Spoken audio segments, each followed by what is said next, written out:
Last week, I had every intention of talking to you about cruising solo. But you know how life has a funny way of stepping in and rearranging the best laid plans. Well, life didn't just step in for me last week. It practically knocked me off my feet. Literally. Not only did I not talk about cruising solo, I didn't post anything. I always try to share a new chapter with you on Thursday evenings, and I'm usually putting the finishing touches on it well into Thursday. But last week, I hadn't even started by Wednesday. So I went to bed early Wednesday night, fully planning to get up bright and early Thursday morning and write the whole thing. And that's where the story takes a turn. I promised you the unvarnished truth, so here it is, even though it's a little embarrassing and scary to admit. I did not wake up to my cats sticking their noses in my face the way they usually do. I didn't wake up to an alarm clock. I didn't wake up to the sound of rain on my windows and roof.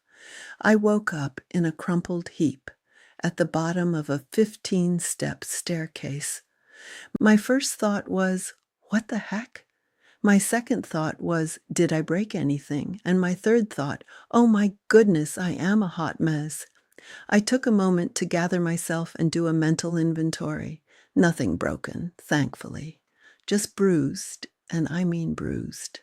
A saucer-sized bruise on my right arm and rib cage. A dinner plate-sized bruise on my right hip. And a collection of assorted bruises up and down my right thigh. I have absolutely no memory of it. But apparently, obviously, I fell down the stairs, which leads me to the conclusion I was sleepwalking. Now, I've sleepwalked a couple of times before, but not in the past 12 years or so, and only during periods of high stress.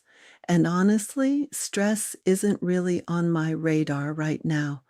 So this one truly blindsided me, but it has made me think, and think hard.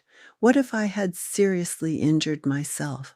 I could have laid at the bottom of those stairs for weeks before anyone realized something was wrong. Do I need to look into a medical alert system? Don't some fitness trackers and Apple Watches have built-in fall detection? And how do I even wrap my head around the fact that this happened to me? Because, let's be honest, old people fall, not me.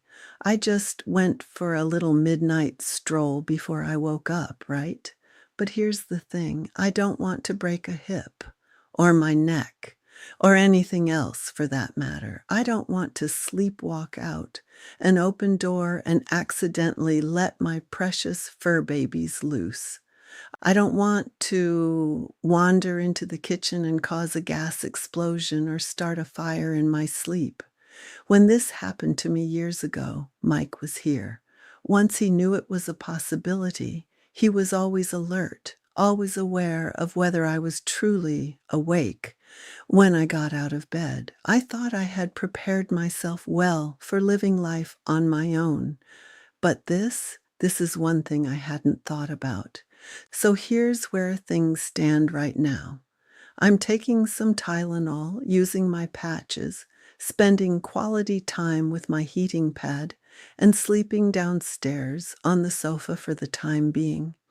I'll check in with my primary care doctor to make sure everything is okay, and to see if she has any suggestions for what other widows in similar situations have done. I'll start researching medical alert options and Apple Watches, and I'll gently remind myself, as much as I might wish otherwise, that I am not 30 anymore. So I'm putting this out to you, my wonderful community. Drop a comment below if you have any ideas, tips, or experience with sleepwalking. I am all ears.